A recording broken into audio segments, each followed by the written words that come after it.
Dear students, मैं आपको आज सेल बायोलॉजी जेनेटिक्स का जो पेपर सेकंड है इसमें मेंडल्स के लॉ से शुरू करवाऊंगी। तो जो मेंडल हैं उन्होंने नींव रखी थी जेनेटिक्स की। इनका पूरा नाम है ग्रेगर जॉन मेंडल, जिनका कि जन्म 22 जुलाई 1828 को ऑस्ट्रिया में हुआ था और उन्हें फादर ऑफ जेनेटिक्स भी कहा जाता है। और उन्होंने गार्डन पी या पायसम सटाइवम के ऊपर कार्य किया है। और जो एक्सपेरिमेंट जो मेंडल ने किए वो उन्होंने अपने एक रिसर्च पेपर में पब्लिश किए थे। उसका नाम था एक्सपेरिमेंट्स ऑन प्लांट हाइब्रिडाइजेशन, जो कि उन्होंने पब्लिश किया था natural history society of Bruno में इन 1865 और पब्लिश हुआ था 1866 में।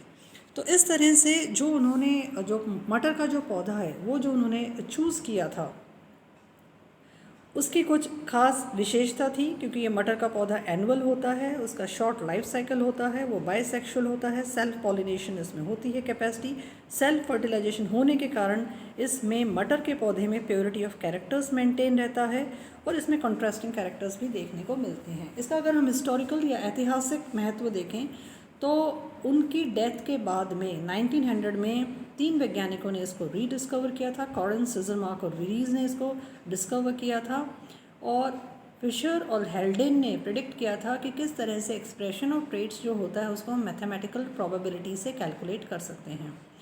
एक और एस्पेक्ट है मेंडल के सक्सेस का, जो कि उनका डिसीजन रहा था कि उन्होंने मटर के पौधों में एक ट्रू ब्रीडिंग ट्रेट को या बाइनरी फीचर्स को उन्होंने ज़्यादातर स्टडी किया था। ये जो बाइनरी फीचर्स थे ये सेपरेट क्रोमोसोम्स में प्रेजेंट थे, इसलिए उनका जो रिजल्ट था वो बहुत ही ज़्यादा वैलिड हुआ रहा।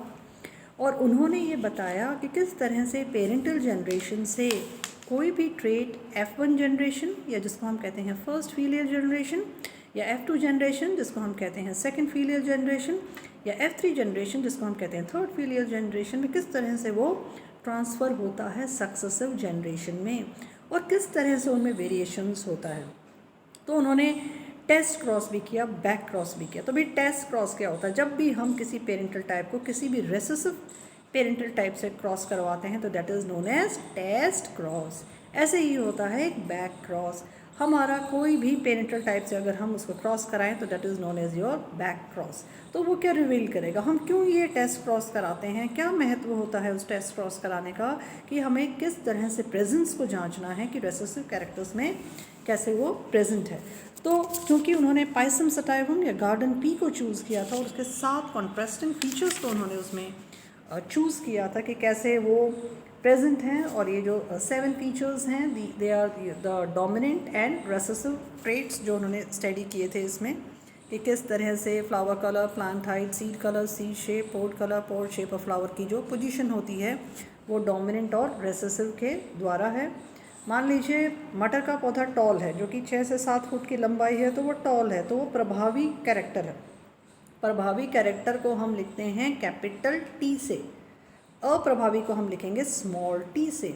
उसी तरह से हम डेजिग्नेट करते हैं प्रभावी और अप्रभावी जो फीचर्स हैं पायसम सटाइवम के। तो अगर हम टर्मिनोलॉजीज़ की बात करें तो कुछ टर्मिनोलॉजीज़ आपको थोड़ी ध्यान में होनी चाहिए जेनेटिक्स की, कि हम टर्म यूज़ करते हैं जीनोटाइप। जीनोटाइप का मतलब जीन कैसी एलील्स हैं, क्या कंपोजिशन है जीन्स का। तो जीन्स किसकी बनी हुई होती हैं? एलील्स की बनी हुई होती हैं। अगर वो एक जैसी हैं तो it is known as homozygous, अगर वो अलग अलग हैं तो it is known as heterozygous. किस तरह से हम किसी भी इंडिविजुअल को बाहरी प्रारूप को देखते हैं तो हम उसे कहते हैं फिनोटाइप। जैसे फॉर एग्जांपल मटर का पौधा, अगर मटर का पौधा बड़ा है, लंबा है, तो टॉल है तो 7 फुट का होगा, तो that is a tall trait. अगर छोटा है, बौना है, तो 3 से 4 फुट की उसकी लंबाई होगी। प्रेजेंट जो होती है एलील की, उसका मतलब ये नहीं है कि trait will be expressed in the individual that possesses it. भाई हो सकता है एक्सप्रेशन F1 जनरेशन में उसी का होगा जो प्रभावी एलील होगी।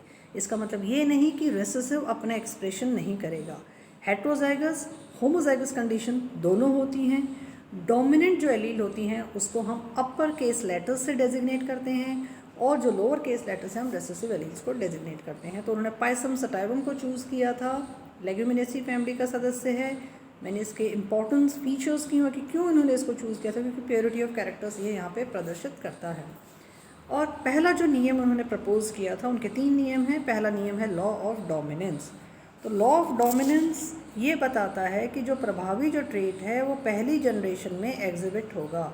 मान लीजिए आपका पेरेंटल जनरेशन टॉल प्लांट और डॉफ प्लांट है, तो टी मतलब टॉल, स्मॉल टी मतलब शॉर्ट, डबल टी मतलब it is a tall phenotype, small T मतलब शॉर्ट फिनोटाइप।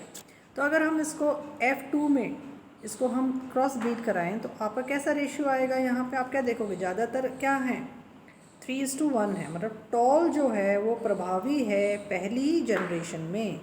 तो ये नियम कहलाता है लॉ ऑफ डोमिनेंस। दूसरा जो नियम है वो कहलाता है लॉ ऑफ सेग्रीगेशन। वो ये बताता है कि हर इंडिविजुअल में 2 एलील्स होती हैं और ये जो एलील्स होती हैं एक सेपरेशन होता है इनका मियोसिस में, और इस तरह से सेग्रीगेशन होने के बाद में उनकी जो प्रोबेबिलिटी होती है वो इक्वल होती है। और अगर हम इसको देखेंगे येलो जो सीड्स हैं आपके यहाँ पे और जो ग्रीन जो सीड्स हैं तो पेरेंटल टाइप हैं, येलो प्रभावी है किसके ऊपर, ग्रीन के ऊपर।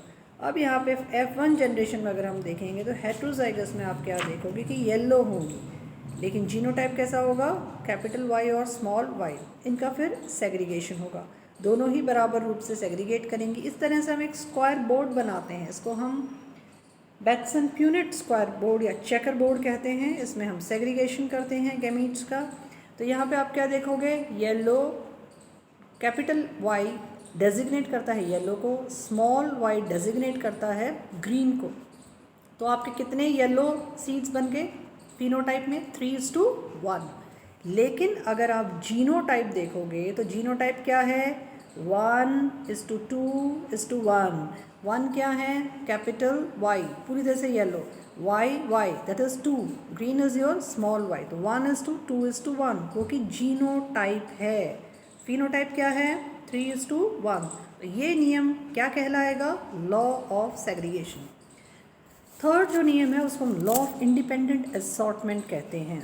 जो लॉ ऑफ इंडिपेंडेंट जो असॉर्टमेंट होता है वो ये कहता है कि जो एलील्स होती हैं सेपरेट ट्रेट्स की वो पास डाउन होती हैं इंडिपेंडेंटली ऑफ वन अनदर। मतलब अगर हम 2 या 2 से अधिक एलील्स का इनहेरिटेंस देखें तो वो एक दूसरे से स्वतंत्र रूप से होती हैं, आगे की और जनरेशन्स में वो कैरी फॉरवर्ड होंगी। तो मान लीजिए आपने येलो और राउंड सीड्स ली हैं जो कि प्रभावी लक्षण है किसके ऊपर, आपके रिंकल्ड और ग्रीन सीड्स के ऊपर, जो कि आपकी पेरेंटल जनरेशन है। F1 जनरेशन में कैसे होंगे सीड्स, आपके येलो और राउंड होंगे क्योंकि वो प्रभावी है। अब ऐसे ही येलो और राउंड को आप क्रॉस कराइए येलो और राउंड से, तो आपका एक बैटिसन प्यूनेट का एक चेकर बोर्ड बनेगा जहाँ पे सेग्रीगेशन होगा आपके गैमीट्स का। तो YR, then you have small y capital R capital Y, small y small r। जो आप राइट साइड में लिखोगे हॉरिजॉन्टली लिखोगे वैसा ही आप वर्टिकली यहाँ पे उसी क्रम में यहाँ पे आप लिखोगे। जैसे आपने यहाँ पे YR लिखा है तो सिमिलरली आप YR यहाँ लिखोगे। तो ये सेग्रीगेशन, और उस तरह